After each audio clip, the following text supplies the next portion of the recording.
Bismillahirrahmanirrahim. Assalamualaikum warahmatullahi wabarakatuh. Bismillah, alhamdulillah, wassalatu wassalamu ala habibillah Sayyidina Muhammad ibn Abdillah wa ala alihi wa sahbihi wa mawalah. Subhanaka la ilma lana illa ma 'allamtana innaka antal alimul hakim wa la hawla wa la quwwah illa billahil aliyyil azim. Allahumma rabbi syrah lana sudurana wa yassir lana umurana wahlul 'uqdatam min alsinatina yafqahu aqwalana. Allahumma fakkihna fid din wa 'allimna at-ta'wil bi rahmatika ya rabbal alamin walhamdulillahi rabbil alamin. Alhamdulillah summa alhamdulillah, ahlan kepada semua, ahlan Ayu Hafiz, Aniza, Abdul Rahim, Fatimah Az-Zahra di ruangan FB, ahlan Azima, Haifa Najwa, Fatimah Samsuddin, Adlin Maira dan juga semua sahabat-sahabat yang lain. InsyaAllah dalam tempoh di antara Maghrib dan Isyak kita nak membaca beberapa hadis daripada sabdaan junjungan mulia baginda Nabi SAW daripada kitab hadis yang telah dikumpulkan oleh Imam Abu Isa Muhammad bin Isa bin Saurah At-Tirmizi rahimahullahu ta'ala. Mohon sebaik untuk bantu share, bantu untuk kongsi, bantu untuk sebar luas. Mudah-mudahan lebih ramai yang beroleh manfaat. Maka kita telah tiba pada muka surat 484 bab yang kelima, 85. Yang mana kata Imam Tirmizi, babum minhu.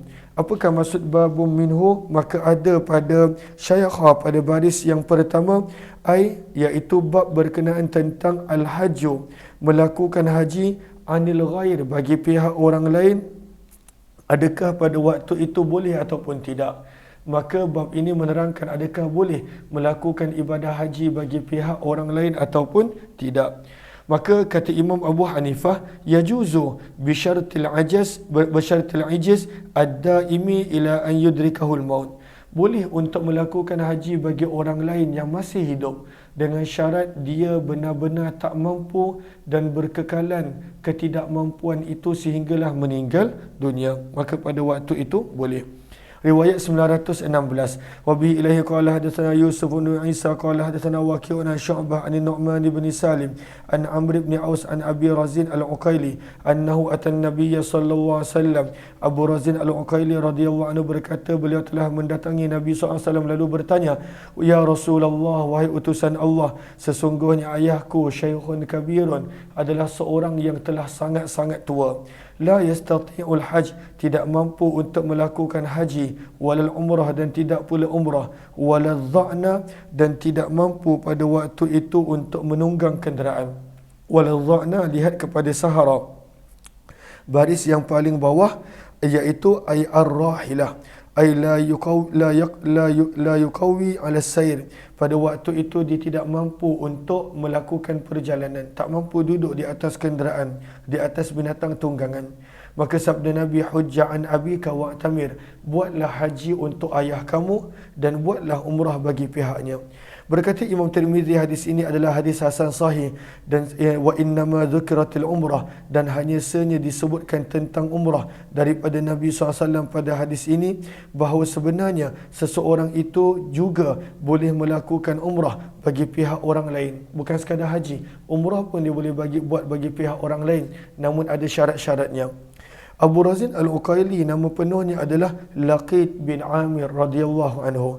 Riwayat 197. Wa bi ilaihi qala hadatsana Muhammad bin Abdul Ala qala hadatsana Abdul Razzaq an Sufyan ats-Tsauri an Abdullah bin Atha an Abdullah bin Buraidah an abihi qala ja'at imra'atun ila an-nabi sallallahu alaihi wasallam, telah datang seorang wanita kepada Nabi sallallahu alaihi wasallam lalu bertanya, wahai Rasulullah, inna ummi matat, sesungguhnya ibuku telah meninggal dunia, walam tahujja, dan masih tidak sempat menunaikan haji. Afa ahujju anha, maka adakah aku boleh menunaikan haji bagi ibuku? Maka sabda Nabi SAW, na'am, ya, hujji anha, tunaikanlah haji bagi pihak ibu kamu. Berkata Imam Tirmizi, hadis ini adalah hadis yang hasan sahih. Bab yang ke-86, bab maja'a, bab pada hadis yang telah datang fil umrah, berkenaan tentang umrah. Awajibatun hiya, adakah umrah itu wajib? Amla, ataupun tidak. Maka lihat kepada syaikha pada baris yang pertama, indal jumhur, di sisi majoriti para ulama umrah adalah sunnah. Di sisi Imam Abu Hanifah ianya adalah wajib, dan di sisi Imam Syafi'i ianya adalah fardu, sama seperti haji apabila mempunyai kemampuan. Maka umrah pada waktu itu kena buat sekali seumur hidup kalau mampu, sama seperti mana haji. Maka riwayat 1918, wa bi ilaihi qala hadatsana Muhammad bin Abdul A'la As-San'ani qala hadatsana Umar bin Ali an al-Hajjaj an Muhammad bin al-Munkadir an Jabir radhiyallahu anhu, daripada Jabir radhiyallahu taala anhu, sesungguhnya Nabi SAW suila, ditanya berkenaan umrah, awajibatun hiya, adakah umrah itu wajib? Maka Nabi SAW menjawab, la, tidak, wa an ya'tamiru, namun untuk melakukan umrah, huwa afdal, adalah lebih baik. Maka ini dalil untuk kebanyakan para ulama yang mengatakan umrah tidak wajib. Berkata Imam Tirmizi, hadis ini adalah hadis hasan sahih, dan ianya adalah pandangan sebahagian daripada ahli ilmu. Mereka berkata, al-umratu umrah laysat biwajibatin, tidaklah wajib. Wa kana yuqal, dan adalah pernah disebutkan bahawa huma hajjan, ada dua haji. Satu haji akbar, iaitu haji yang kita buat, dan yang kedua adalah haji asghar, haji yang kecil, dan itulah umrah. Wa qala Syafi'i, berkata Imam Syafi'i, al-umratu sunnatun, umrah itu adalah sunnah. Tapi sunnah bukan maksud ianya tidak wajib, tidak. Kita akan faham maksud daripada sunnah di sini adalah ianya adalah sabit daripada Nabi sallallahu alaihi wasallam. Al-umratu sunnah, gariskan bawahnya kepada para pelajar, ai thabitah. Umrah itu adalah perbuatan Nabi yang sabit. Kata Imam Syafi'i, la na'lamu ahadan, kami tidak mengetahui seorang pun, rakhasa, yang memberikan kelonggaran pada meninggalkan umrah. Maka bagi Imam Syafi'i, umrah itu adalah fardu, dan mesti pada waktu itu ditunaikan sekali seumur hidup jika cukup syarat dan mampu. Walaysa fiha, dan tiada apa berkenaan umrah sesuatu pun yang sabit bahawa ianya adalah sunat. Maka kata Imam Syafi'i, tak ada dalil pun yang mengatakan umrah adalah sunat. Umrah itu mesti dilakukan paling kurang seumur hidup sekali. Qala, berkata Imam Syafi'i, wa qad ruwiya, dan sungguh telah diriwayatkan daripada Nabi sallallahu alaihi wasallam, wa huwa dhaifun, dan riwayat yang mengatakan ianya adalah sunat adalah dhaif. Kata Imam Syafi'i, la taqumu bimithli al-hujjah, tidak layak seumpama itu untuk didirikan sebagai hujjah. Wa qad balaghana, dan sungguh telah sampai kepada kami, kata Imam Syafi'i, daripada Abdullah bin Abbas, annahu kana yujibuha, bahawa umrah itu adalah wajib, kata Imam Syafi'i. Babu minhu, bab berkenaan tentang umrah. Riwayat 919, wa bihi ilahi qala hadatsana Ahmad bin Amdah ad-Dabbi qala hadatsana Ziyad bin Abdullah an Yazid bin Abi Ziyad an Mujahid an Ibn Abbas radhiyallahu anhuma, daripada Abdullah bin Abbas radhiyallahu taala anhuma, sesungguhnya baginda Nabi sallallahu alaihi wasallam telah bersabda, dakhalatil umratu fil haji ila yaumil qiyamah, telah masuk umrah ke dalam haji sehingga hari kiamat. Apakah maksud telah masuk perbuatan umrah ke dalam haji sehingga hari kiamat? Maka yang pertama, lihat kepada baris bawah itu, fi ashhuril hajj, maksudnya pada hari-hari haji, iaitu pada bulan Syawal, bulan Zulqa'dah, bulan Zulhijjah, ibadah umrah boleh dilakukan. Itu maksud yang pertama. Sebab itu lihat kepada Arafah pada baris yang keempat, ikhtilaful a'immati fi muradil hadis, perbezaan pendapat para ulama berkenaan tentang apakah maksud hadis dakhalatil umratu fil haji, telah masuk umrah ke dalam haji sehingga hari kiamat. Maka berkata ulama Syafi'i, inna af'ala umratil qarin, perbuatan orang yang melakukan haji qiran, dan pada waktu itu perbuatan umrahnya, tadkhulu, masuk ke dalam perbuatan hajinya. Wala farqa, dan tidak ada perbezaan kecuali hanya pada niat. Maksudnya orang yang buat haji qiran adalah dia buat haji dan umrah kedua-duanya daripada miqat dengan ihram yang sama. Maka kata Imam Syafi'i, hadis ini menjadi dalil bahawa perbuatan umrah dan perbuatan haji, orang yang buat haji qiran, tadakhul, pada waktu itu akan saling masuk di antara satu sama lain. Contoh, Imam Abu Hanifah kata orang yang buat haji kiran, dia kena buat 2 tawaf dan 2 sa'i. Tapi Imam Syafi'i kata tidak, hanya perlu buat 1 tawaf dan 1 sa'i. Maka tawaf umrah dan tawaf haji pada waktu itu dikira sebagai sekali. Ada pandangan begitu di dalam mazhab Imam Syafi'i rahimahullahu ta'ala. Kata Imam Tirmizi, wa fil babi, dan di dalam bab ini ada juga riwayat daripada Suraqah bin Malik bin Jawshum, Jabir bin Abdullah radhiyallahu anhum. Berkata Imam Tirmizi, hadis Abdullah bin Abbas adalah hadis yang hasan. Wa makna hadzal hadis, dan maksud daripada hadis ini adalah alla ba'sa, tidak mengapa untuk melakukan umrah pada bulan-bulan haji. Dan inilah pandangan Imam Syafi'i, Imam Ahmad dan Ishaq. Wa makna hadzal hadis, dan maksud daripada hadis ini juga adalah anna ahlal jahiliyah, orang-orang Arab pada zaman jahiliyah, mereka tidak menunaikan umrah pada bulan-bulan haji. Mereka tak buat. Mereka kata bulan haji hanya untuk haji je. Falamma ja'al Islam, bila datangnya Islam, maka Nabi SAW telah memberikan kelonggaran pada melakukan umrah pada bulan haji. Maka sabda Nabi, dakhalatil umratu, telah masuk umrah pada bulan haji sehingga pada hari kiamat. Yakni la ba'sa, tidak mengapa untuk melakukan umrah pada bulan-bulan haji. Apakah itu bulan haji? Maka kata Imam Tirmizi, wa ashhurul hajj, dan bulan-bulan haji itu adalah Syawal. Syawal adalah bulan haji. Zulqa'dah, dan 10 hari yang pertama daripada Zulhijjah. Lebih kurang 2 bulan 10 hari. La yanbaghi, tidak patut untuk seseorang an yuhilla, untuk berniat ihram haji kecuali pada bulan-bulan haji. Lalu kalaulah seseorang itu dia nak berniat haji daripada bulan Syawal, jawapan dia boleh. Sementara itu bulan-bulan haram pula ada 4. Rajab, Zulqa'dah, Zulhijjah dan Muharram. Beginilah yang telah diriwayatkan oleh lebih daripada seorang daripada kalangan ahli ilmu, daripada kalangan sahabat Nabi dan selain mereka. Bab yang ke-88 kata Imam Tirmizi, bab ma jaa, bab pada hadis yang telah datang fi zikri fadlil umrah, pada sebutan berkenaan tentang kelebihan umrah. Apakah kelebihan umrah? Riwayat 920. Wa bi ilaihi qala hadatsana Abu Quraib bin qala hadatsana Waqi'un an Sufyan an Sumayyin an Abi Salih an Abi Hurairah radhiyallahu anhu.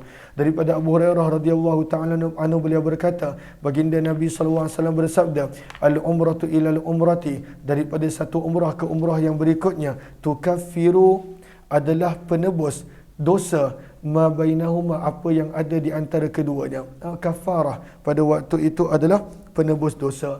Apakah dosa yang diampunkan dengan umrah? Maka lihat kepada sahara. Maka kata para ulama, minaz-zunubi dunal kabair, dosa-dosa kecil, tidak dosa-dosa besar.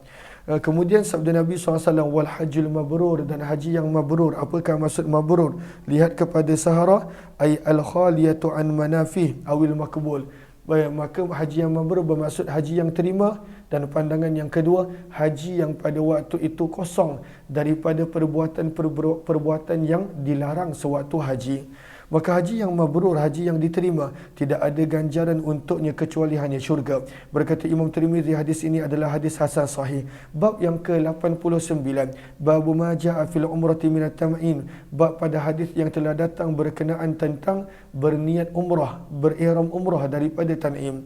Wa bi ilaihi qala hadatsana Yahya bin Musa wa ibn Abi Umar qala hadatsana Sufyan bin Uyainah an Amr bin Dinar an Amr bin Aus an Abdurrahman bin Abi Bakr radhiyallahu anhu, daripada Abdurrahman bin Abu Bakar radhiyallahu taala anhu, sesungguhnya baginda Nabi sallallahu alaihi wasallam amara, telah memerintahkan Abdurrahman bin Abu Bakar an yu'mira, untuk membawa berniat ihram umrah Aisyah radhiyallahu taala anha minat tan'im, daripada Tan'im. Maka ini dalil bahawa boleh berniat umrah daripada Tan'im, berihram daripada Tan'im.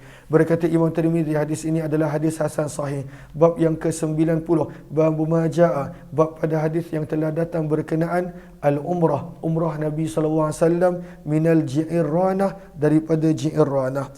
Maka lihat kepada Arafah pada baris yang ketiga, maka kata penulis, Nabi sallallahu alaihi wasallam telah masuk ke Mekah pada tahun pembukaan kota Mekah bila ihram. Sebab Nabi SAW pada waktu itu masuk bukan niat nak buat umrah. Maka bila Nabi pergi untuk pembukaan kota Mekah, pada waktu itu Nabi tidak memakai ihram. Dan Nabi SAW masuk tanpa pada waktu itu ihram. Sebab itu dalam mazhab Syafi'i pun, kalaulah seseorang itu memang benar-benar tak ada nak buat haji dan umrah, maka boleh melewati miqat tanpa berniat ihram. Allahumma salli ala habibina Muhammad. Kemudian lihat kepada Sahara. Sahara pada baris yang ketiga, maka disebut bagaimanakah cara membaca Ji'ranah. Ada dua. Yang pertama, Ji'ranah, itu satu. Kasrul jim wa sukunul ain, maka Ji'ranah. Dan yang kedua seperti mana yang kita dengar tadi, Ji'ranah. Ji'ranah. Ianya adalah tempat di antara Mekah dan Taif, namun lebih dekat dengan Mekah, kata para ulama. Wa bi ilayhi qala hadatsana Muhammad bin Bashar qala hadatsana Yahya bin Sa'id an ibn Jurayj an Muzahim an Abi Muzahim an Abdul Aziz bin Abdullah an Muharrish al-Ka'bi, daripada Muharrish al-Ka'bi radhiyallahu taala anhum, sesungguhnya Nabi SAW telah keluar daripada Ji'ranah pada waktu malam untuk melakukan umrah. Maka Nabi pergi pada waktu malam. Sebab itu ada sahabat yang tidak tahu. Fadakhala Makkah, maka Nabi telah masuk ke Mekah pada waktu malam dan telah menyelesaikan umrah baginda. Thumma kharaja min lailatihi, kemudian Nabi SAW telah keluar daripada Mekah pada malam yang sama. Fa asbaha, dan telah berpagi dan telah bersubuh di Ji'ranah, kabaitin, seolah-olah baginda bermalam di Ji'ranah. Falamma zalati syamsu minal ghad, maka apabila apabila telah tergelincir matahari, maksudnya masuk waktu zuhur pada keesokan harinya, kharaja, maka baginda telah keluar pada Batan Sarif, sehinggalah baginda telah sampai pada jalan, iaitu jalan yang menggabungkan di antara tariq jam'in bi batni Sarif, jalan yang telah menghubungkan dengan Batan Sarif. Famin ajli zalika, maka daripada sebab itulah khafiyat, tersembunyi, umratuhu, umrah Nabi SAW terhadap manusia. Maka Nabi SAW buat umrah dan kemudian Nabi SAW balik ke Madinah setelah daripada itu. Maka ada sahabat yang tak tahu Nabi buat umrah daripada Ji'ranah.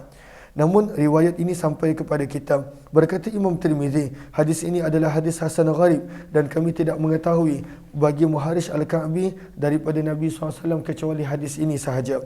Bab yang ke-91, bab majaa, bab pada hadis yang telah datang berkenaan umrah pada bulan Rajab. Wa bihi ilaihi qala hadatsana Abu Quraib qala hadatsana Yahya bin Adam an Abi Bakr bin Ayyash an al-A'mash an Habib bin Abi Thabit an Urwata qala, daripada Urwah radhiyallahu taala anhu, beliau berkata, telah ditanya Abdullah bin Umar radhiyallahu taala anhuma, fi ayyi syahrin, pada bulan manakah i'tamara, telah menunaikan umrah Nabi sallallahu alaihi wasallam. Faqala, maka Abdullah bin Umar pada waktu itu telah menjawab, pada bulan Rajab. Pada bulan Rajab.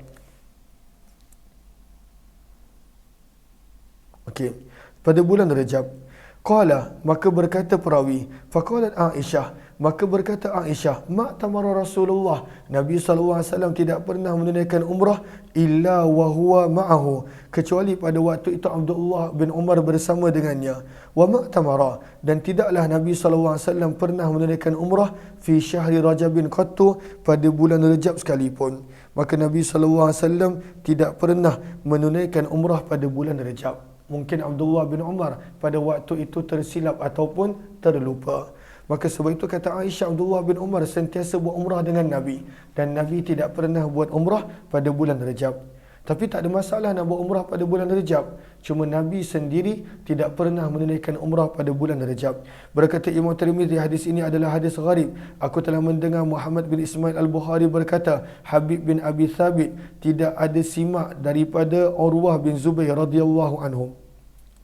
Riwayat 924. Wa bi ilai qala hadatsana Ahmad bin Mani'in qala hadatsana Hasan bin Musa qala hadatsana Syaibanu an Mansur an Mujahid an Ibnu Umar radhiyallahu taala anhuma, daripada Abdullah bin Umar radhiyallahu taala anhuma, sesungguhnya baginda Nabi sallallahu alaihi wasallam i'tamara, telah menunaikan umrah 4 kali. Yang tu jelas Nabi buat umrah 4 kali pada waktu itu adalah jelas. Ihdahunna fi Rajab, salah satu daripada 4 kali ini dalam Rajab, dan ini tidak tepat. Lihat kepada Sahara. Allahumma salli ala Sayyidina Muhammad. Allahumma salli ala Sayyidina Muhammad. Okey.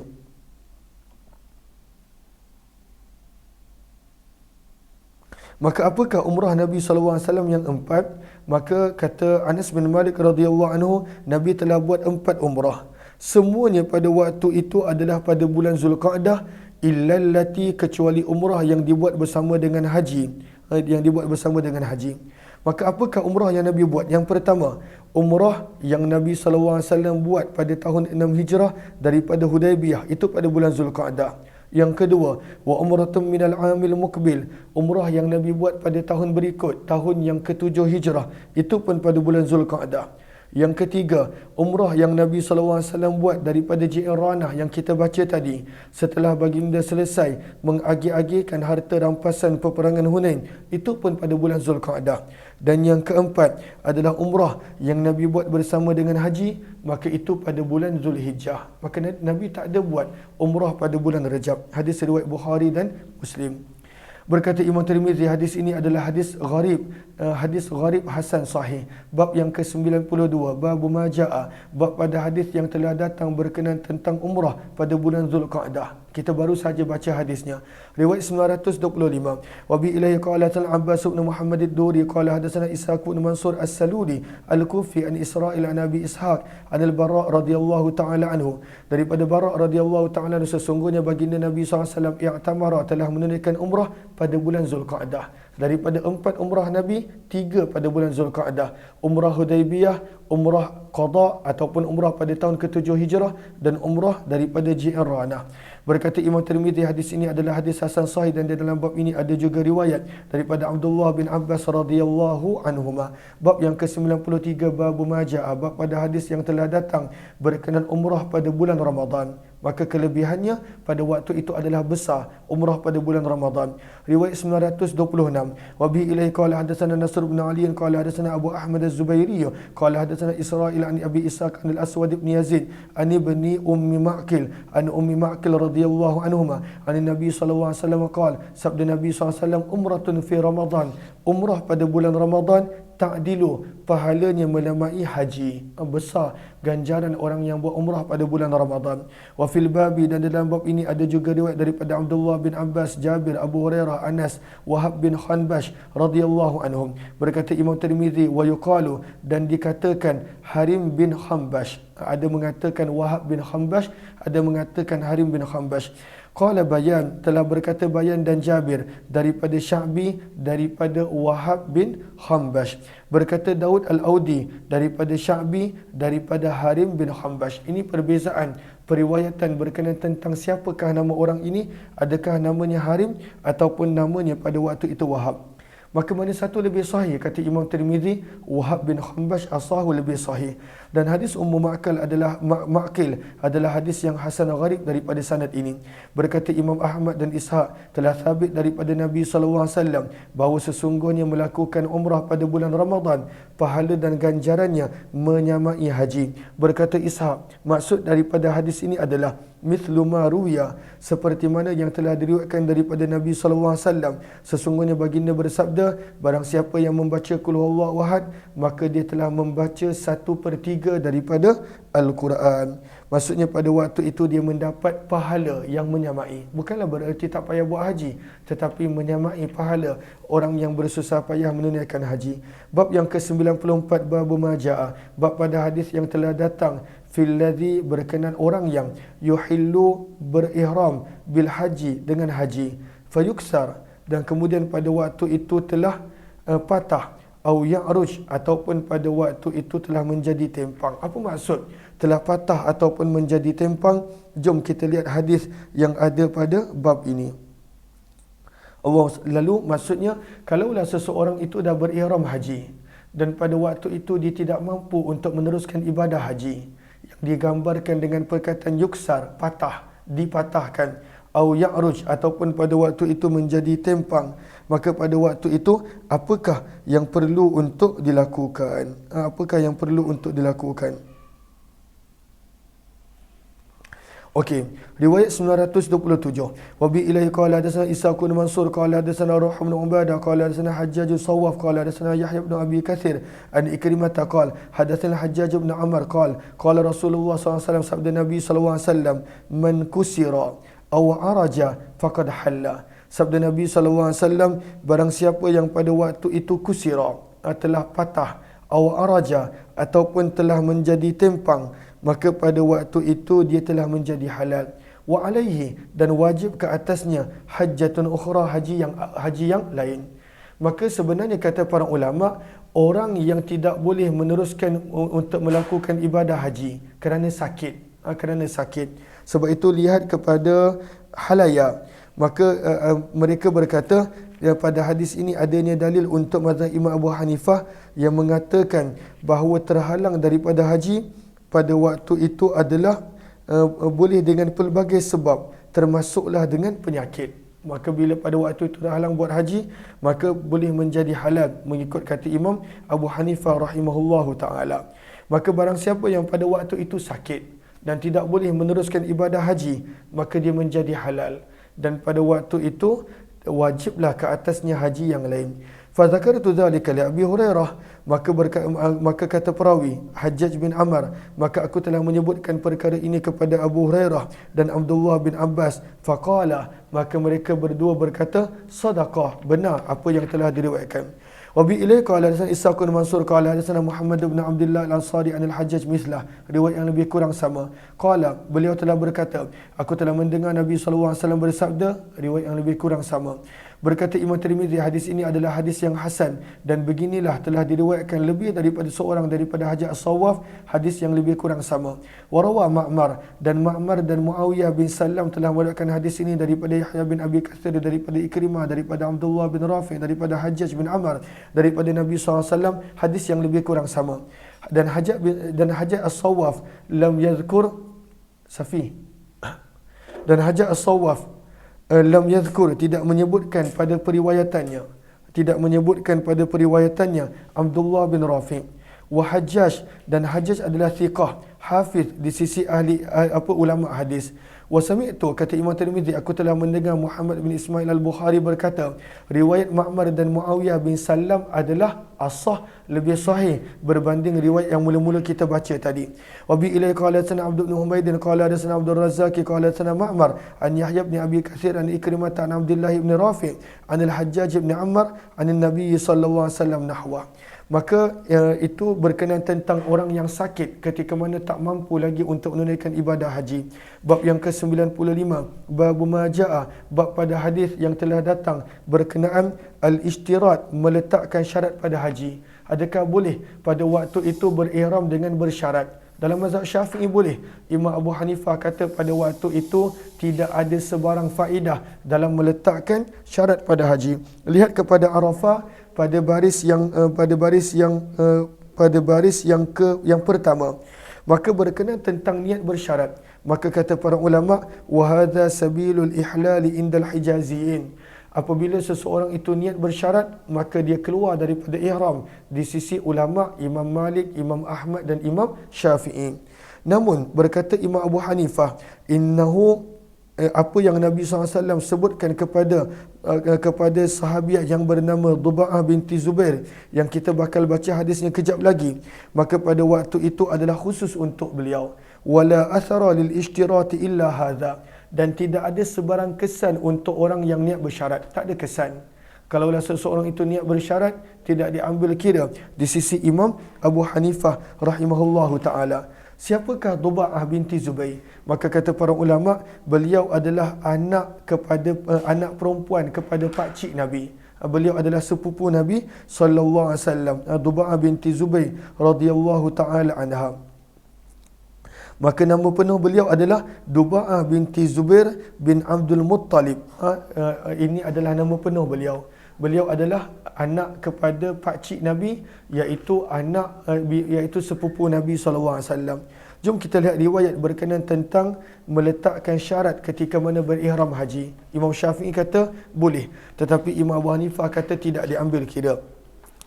Riwayat 928. Wa bi ilai qala sana Ziyad bin Ayyub al-Baghdadi qala sana Abbad bin al-Awwam an Hilal bin Khabbab an Ikrimah an Ibn Abbas radhiyallahu anhu, daripada Abdullah bin Abbas radhiyallahu ta'ala anhuma, sesungguhnya Duba'ah binti Zubair sepupu Nabi telah datang kepada Nabi SAW lalu berkata, wahai utusan Allah, sesungguhnya aku ingin untuk menunaikan haji. Afa ashtarit, adakah aku boleh meletakkan syarat pada niat ihramku? Qala, maka sabda Nabi, na'am, boleh. Qalat, maka berkata Duba'ah, kaifa aqul, bagaimanakah cara patut aku sebutkan? Maka sabda Nabi, quli, katakanlah, labbaik Allahu labbaik mahalli aku menjadi halal minal ardi, daripada tempat, haitsu, di mana, tahbisuni, aku dihalang. Maka maksudnya dia berniat ihram, dia berniat ihram, tetapi dekat mana dia terhalang untuk meneruskan ibadah haji ataupun boleh untuk ibadah umrah, maka pada waktu itu dia menjadi halal. Seperti mana yang zaman kita, sekiranya aku terhalang dengan sesuatu halangan, maka aku menjadi halal. Maka ini adalah hadis berkenaan tentang niat bersyarat, dalil untuk Imam Syafi'i rahimahullahu ta'ala. Kata Imam Tirmizi, dan di dalam bab ini ada juga riwayat daripada Jabir, Asma, Aisyah radhiyallahu anhum. Berkata Imam Tirmizi, hadis Abdullah bin Abbas adalah hadis hasan sahih, dan beramal pada hadis ini di sisi sebahagian ahli ilmu, yarawna, mereka berpandangan boleh untuk berniat boleh untuk niat bersyarat fil haji, pada ibadah haji. Dan mereka berkata, ini syarata, jika seseorang itu niat bersyarat, fa arada, lalu telah datang kepadanya maradun, sesuatu halangan seperti sakit ataupun keuzuran yang lain, falahu, maka boleh untuknya menjadi halal dan untuk keluar daripada ihramnya. Dan inilah pandangan Imam Syafi'i, Imam Ahmad dan Ishaq. Walam yara, dan berpandangan tidak boleh sebahagian daripada ahli ilmu niat bersyarat sewaktu haji. Dan mereka berkata, ini syarata, jika niat bersyarat sekalipun, falaysa lahu, maka tidaklah boleh untuk dia keluar daripada ihramnya. Wa yarawnahu, dan mereka berpandangan orang yang niat bersyarat sama seperti orang yang tidak niat bersyarat. Babum minhu, bab daripada tajuk yang lebih kurang sama. Riwayat 929. Wa bi ilaihi qala hadatsana Ahmad bin Mani in qala hadatsana Abdullah bin Mubarak qala akhbarani Ma'mar an Zuhri an Salim an abihi. Daripada Abdullah bin Umar radhiyallahu taala anhuma annahu kana yunkirul ishtirat. Abdullah bin Umar mengingkari boleh untuk bersyarat. Abdullah bin Umar kata tidak boleh niat bersyarat sewaktu haji. Wa yaqul, dan beliau berkata, alaysa hasbukum, tidak cukupkah bagi kamu sunnah Nabi sallallahu alaihi wasallam? Maka apakah maksud daripada ungkapan ini? Lihat kepada Sahara baris yang pertama.